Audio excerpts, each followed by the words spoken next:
بسم اللہ الرحمن الرحیم۔ الصلاۃ والسلام علیک یا رسول اللہ وعلی آلک و صحابک یا حبیب اللہ۔ اللہم صلی علی محمد وعلی آل محمد صلی اللہ علیک یا محمد نور من نور اللہ۔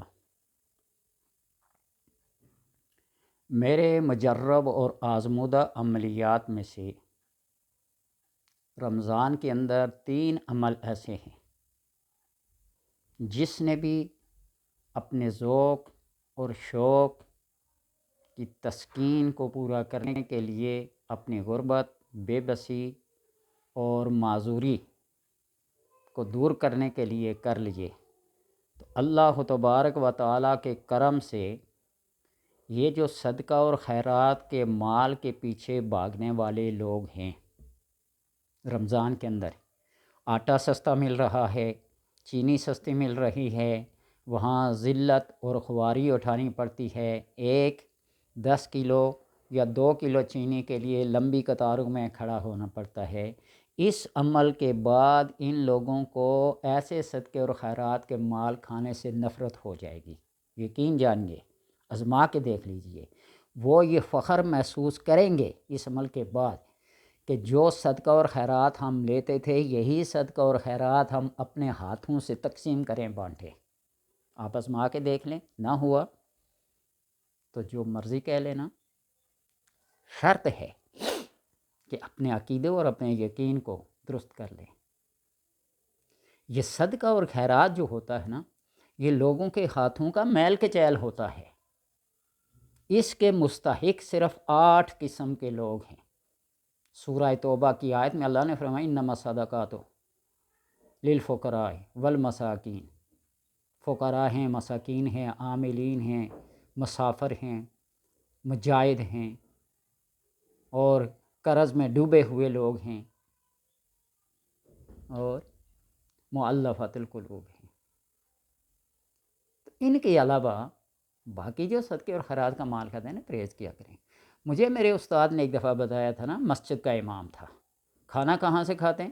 تو میں نے کہا مسجد والوں کی باری لگی ہوئی ہے، آج اس کی، کل اس کی، کل اس کی، روزانہ نئے رنگ برنگے کھانے۔ تو آپ نے فرمایا کہ اس کھانے سے پرہیز کرو، کسی مسافر کو دیکھ کے اس کو دے دیا کرو، یا چھوٹے چھوٹے ٹکڑے کر کے مسجد کی چھت پہ ڈال دیا کرو۔ وہ میرے واحد محسن استاد ہیں، مفتی فیض احمد صاحب۔ دوسری اسی قسم کی بات میرے ایک پیر بھائی فاروق حسین کشمیری مظفر آباد سپریم کورٹ کے وکیل ہیں، انہوں نے کہا، اور اللہ کے کرم سے نا صدقے اور خیرات کا مال کھاتے نہیں ہیں۔ اگر گنجائش ہو تو کھجور کی ایک گٹلی یہ میرے پاس ہی پڑی ہوئی ہے، اتنا ہی کیوں نہ دو لوگوں کو۔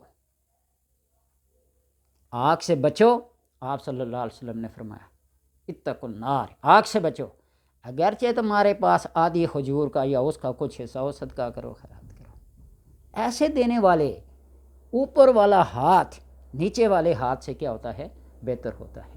آپ اس عمل کو کر لیں، 10 رمضان المبارک کا یہ مقدس دن، آخری روزہ پہلے عشرے کا، اور اس میں حضرت خدیجہ الکبریٰ سیدہ طیبہ طاہرہ ملکۃ العرب کا یوم وصال ہے، اور وہ آپ صلی اللہ علیہ وسلم کے اوپر مال اور سونے اور چاندی کو اس طرح خرچ کرتی تھی جس طرح پانی بہاتے ہیں۔ سونے کا ڈھیر لگا کے پیچھے آپ اونٹوں کو کھڑا کرتی، اور وہ سارے کا سارا آپ کے نام پہ وار دیتی۔ آخری دنوں جب بیمار تھیں تو آپ صلی اللہ علیہ وسلم سے چادر طلب کی، سکون کے لیے، سردی سے بچنے کے لیے، جس کے لیے بھی چادر طلب کی، تو آپ صلی اللہ علیہ وسلم نے کیا فرمایا؟ میری چمڑی بھی آپ کے لیے حاضر ہے، چادر تو چادر ہے، میری چمڑی بھی۔ وہ کیا وجہ تھی؟ وہ پہلی خاتون جس نے بغیر کسی طمع کے، بغیر کسی لالچ کے، بغیر کسی ڈر اور خوف کے لا الہ الا اللہ محمد الرسول اللہ کی رسالت اور نبوت کا اقرار کیا، اور آپ کے ساتھ شانہ بشانہ کھڑے ہو کر نمازیں پڑھی، مال خرچ کیا، آپ کی ہر طرح سے خدمت کی۔ اس دن کا عمل یہ ہے کہ آپ عصر اور مغرب کے درمیان، عصر اور مغرب کے درمیان سورہ اخلاص کو 1000 بار پڑھیں، 1000 بار پڑھیں، اور کوئی کھانے پینے کی چیز، آٹا ہو، چینی ہو، چاول ہو، گندم ہو، جو بھی ہو، وہ تھوڑی سی مقدار میں اپنے پاس رکھ لیں۔ 1000 مرتبہ سورہ اخلاص کو پڑھ کر حضرت خدیجہ رضی اللہ تعالی عنہا کی روح کو اس کا ثواب بخشیں، اصال ثواب کریں، اور وہ جو پاس پڑی ہوئی چینی، چاول، آٹا، جو بھی سوجی وغیرہ جو بھی ہے، کھانے پینے کی کوئی بھی چیز ہو، تھوڑی سی مقدار میں، پاؤ چھٹا کی کافی ہے، اس کے اوپر پھونک مار دیں، اور اس کو پھر اپنے کھانے پینے کی چیزوں میں ایک ایک چٹکی ملاتے جائیں، ایک ایک چٹکی ملاتے جائیں، چلتا رہے گا، چلتا رہے گا۔ یا پھر ایک چھوٹی سی پڑیا بنا لیں، اس کو اپنے پاس رکھیں، یا اپنے کھانے پینے کی چیزیں جہاں ہوتی ہیں کچن میں رکھ لیں، اور پھر برکات کو دیکھیے، رزق کی برسات کو دیکھیے۔ آپ چند دن پہلے جو ذرے ذرے کے لیے، پاؤ پاؤ کے لیے، سیر سیر کے لیے، کلو کلو کے لیے راہیں دیکھتے تھے کہاں سے کوئی چیز آئے گی تو اپنے گھر کا نظام چلائیں گا، آپ 2 سے 3 کلو تک صدقہ اور خیرات کرنے پہ آ جائیں گے۔ مان لیں میری بات کو، کر لیں۔ 1000 دفعہ سورہ اخلاص کو پڑھنا کوئی مشکل نہیں ہے، بجائے موبائل کو اوپر نیچے کرنا، ٹک ٹاک کو دیکھنا، فیس بک کو دیکھنا، یوٹیوب کو، اس کو چھوڑ دیں۔ میں تو کہتا ہوں کہ اس موبائل کے، اس سوشل میڈیا کو رمضان میں بالکل پکا بین ہونا چاہیے، پابندی ہونی چاہیے۔ وہ اس لیے کہ آپ دیکھیے کہ جو مذاق اڑا رہے ہیں حفاظ کرام کے، تراویح کیسے پڑھاتے ہیں، روزہ افطاری کے مذاق اڑائے جا رہے ہیں، کسی کو بھیک مانگتے دکھایا جا رہا ہے، کسی کو نماز پڑھتے ہوئے اوپر نیچے یوں ایسے دکھایا جا رہا ہے، اور تلاوت قرآن ایسی دکھائی جا رہی ہے کہ کوئی ایک لفظ سمجھ نہیں آ رہا، جس طرح کسی ٹین میں پتھر ڈال کر اس کو ہلایا جاتا ہے یوں۔ یہ مذاق ہے۔ ویڈیو بنانے کے ویوز تو مل جائیں گے، لیکن اس کی سزا جو آخرت میں ملے گی، دنیا میں جو ذلت اور خواری ہوگی وہ علیحدہ ہے۔ اس لیے قرآن پڑھنے والا کوئی بھی شخص ہو، اس کو ادب، عزت، احترام کی نگاہ سے دیکھو، اور جہاں قرآن پڑھا جا رہا ہو اس کی آواز کانوں میں پڑے تو اس کو توجہ کے ساتھ، خاموشی کے ساتھ سنو۔ ہمارا المیہ یہ ہو گیا نا کہ گھر میں قرآن پاک کو پڑھتے نہیں، کاروباری جگہ پہ جا کے موبائل پہ، ٹیپ ریکارڈر پہ، کسی بھی جگہ پہ سورہ یاسین، سورہ رحمان سن رہے ہوں گے، ادھر جھاڑو لگا رہے ہوں گے، ادھر دکان کی صفائی کر رہے ہوں گے۔ اذا قرئ القرآن فاستمعوا لہ وانصتوا، جب قرآن پڑھا جائے تو اس کو توجہ کے ساتھ، خاموشی کے ساتھ سنو۔ اللہ تبارک و تعالی رحم کرتا ہے، لعلکم ترحمون۔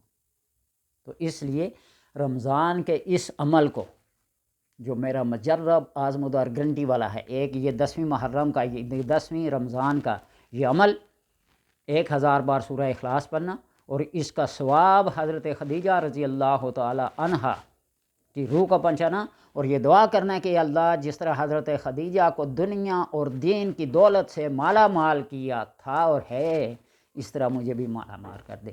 دین اور دنیا کی دولت دونوں ہوں گی تو کام چلے گا۔ آپ دین کی دولت کو جتنا مرضی عالم بن جائیں، فاضل بن جائیں، فقیہ بن جائیں، جب دنیا کی دولت نہیں ہوگی تو تمہارے اس دین کے کام کو کوئی نہیں دیکھے گا۔ اس لیے اللہ سے جب بھی مانگو، دین اور دنیا دونوں کو ملا کے مانگو، یا اللہ یا ایسی دولت دے جس طرح تو نے حرم کے کبوتروں کو وافر مقدار میں رزق دیا ہوا ہے۔ اور دیکھ رہے ہوں گے وہ لوگ جو حرمین شریفین کا وزٹ کرتے ہیں، وزٹ ہی آج کل، عمرہ تو حج ایسے ہی لوگوں کے دکھاوے کے لیے ہے دیکھنے، تو وہاں کبوتروں کے سامنے کتنا دانہ پڑا ہوتا ہے، وہی اکٹھا کر کے وہی دکاندار پھر بیچتے ہیں، پھر چلتا ہے۔ پھر یہ دعا کریں، یا تو حضرت خدیجہ رضی اللہ تعالیٰ عنہ ہوگا جو دین و دنیا کا انہیں مال و دولت عزت دی ہے، اللہ مجھے بھی ایسا عطا کر، میری قسمت بھی ان کے صدقے سے ایسی کر دے، میرا رزق بھی ان کے صدقے سے، ان کے کرم سے ایسا کر دے، یا پھر حرم کے کبوتروں کا جتنا رزق ہے اللہ مجھے بھی اتنا دے، میں بھی تیری راہ میں خرچ کر سکوں۔ یہ عمل کر لیں، اللہ تبارک و تعالی زندگی آسان بنا دے گا۔ یا پھر 17 رمضان کا عمل ہے، وہ بھی بتاؤں گا، یا پھر چاند رات کا عمل ہے جو انتہائی مجرب المجرب ہے، جس میں اللہ تبارک و تعالی خود بلا بلا کے کہتا آؤ آؤ اپنی اجرت لے لو، اجرت لے لو، اور اجرت پھر مانگو جو میری سوچ ہے۔ نبی اکرم صلی اللہ علیہ وسلم کے پاس ایک بندہ گیا نا، تو جا کے عرض کرنے لگا یا رسول اللہ صلی اللہ علیہ وسلم، دنیا میری مرضی کی دے دو، آخرت اپنی مرضی کی دے دو۔ اولاد کے لیے، اپنی خوشحالی کے لیے، اہل و عیال کے لیے اللہ تبارک و تعالیٰ سے کچھ مانگنا ممنوع نہیں ہے، عین سنت ہے، بجائے کسی کے آگے ہاتھ پھیلانے کے۔ محنت کرو، تقسیم کرو۔ اللہ تبارک و تعالیٰ جب وسعت عطا کرے نا تو دیواریں اور چھتیں لمبی چوڑی نہ کرو، دسترخوانوں کو لمبا کرو۔ میں فخر سے نہیں، دعویٰ نہیں استغفر اللہ کسی چیز کا، تو حدیث نعمت کے طور پر یہ بات عرض کرتا ہوں کہ جب سے میں نے ان معمولات کو اپنایا ہے، 10ویں محرم کو کھلا کھانا گھر میں پہلے، اور پھر محلے والوں کو، دوستوں کو، اور جب رزق میں تنگی آنے لگ جائے نا رزق میں، تو چند دوستوں کو گھر میں دعوت پہ بلاؤ، چند پڑوسیوں کو گھر میں دعوت پہ بلاؤ، بے شک روکھی سوکھی دو لیکن ان کو گھر میں بلا کر ان کو کھانا کھلاؤ، پھر رزق کی فراوانی دیکھو۔ پھر اس 3 رمضان کو جو گزر چکا ہے، میں کچھ بھی نہ ہو، حضرت فاطمہ رضی اللہ تعالی عنہا کے نام کا جو بھی کچھ ہو ان کو ایصال ثواب کے طور پر پیش کرتا ہوں، اور ان کو وسیلہ بنا کر اپنی بخشش، اپنی فراخی رزق کے لیے اللہ تبارک و تعالیٰ سے مانگتا ہوں۔ الہی بحق بنی فاطمہ کے برکول ایماں کنی خاتمہ، یہی آسرا ہیں ہمارے۔ پھر 17 رمضان جن لوگوں نے اسلام کے لیے، دین کے لیے، اعلاء کلمت اللہ کے لیے قربانیاں دی ہیں، جانوں اور مالوں کو قربان کیا، ان کے نام کا صدقہ دے کر اللہ تبارک و تعالیٰ سے مانگو، پھر پتہ چلتا ہے۔ اور پھر چاند رات کو جب اللہ تبارک و تعالیٰ ہر روزے دار کو بلا بلا کے کہتا آؤ آؤ، جس طرح مزدور مزدوری لیتے ہیں نا، تم بھی لے لو، پھر اللہ تبارک و تعالیٰ سے وہ مزدوری مانگو نا، دین بھی سنور جائے اور دنیا بھی ایسی وافر مقدار میں آ جائے کہ کسی کے آگے ہاتھ پھیلانے کی ضرورت پیش نہ آئے۔ اللہ تبارک و تعالیٰ سے دعا ہے کہ عمل کی توفیق عطا فرمائے۔